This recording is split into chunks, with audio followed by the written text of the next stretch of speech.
Hi mga kuripot! So for today's video, dito ko naman nga kayo ito-tour sa hotel na pinagstayan namin sa Boracay. Ito yung La Carmela de Boracay at yung napili naming i-book na room ay yung 2 to 4 pax yung capacity niya. Meron siyang dalawang double bed. Maganda rin naman yung kanilang CR and bathroom kasi malinis at may free toiletries. May pinaka-terrace din yung aming room, kaya naman maganda tumambay dito, lalo na kapag umaga kasi pwede kang magkape and magmuni-muni. Very affordable itong hotel na to, kaya naman super sulit na rin. Kasama na rin to sa aming pinabook sa Santa Maria Travel Agency, kaya you can message them for bookings.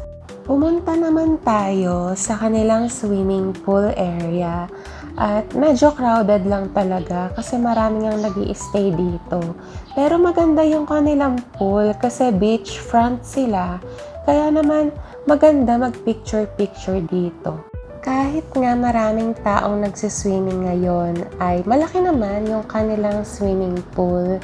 Kaya naman makakalangoy pa rin kayo.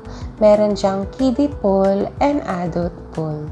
Nagandahan ako dito sa kanilang pool kasi nakataas siya. Kaya naman kitang-kita mo yung harapan ng beach. Kaya mas nakaka-relax kasi napapanood mo yung mga tao na naglalakad. At pwedeng-pwede ka na rin ditong mag-sightseeing.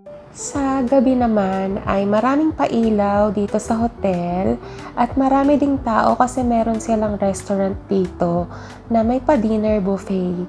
At may mapapanood ka pang nagpa-fire dancing dyan. Yun lang.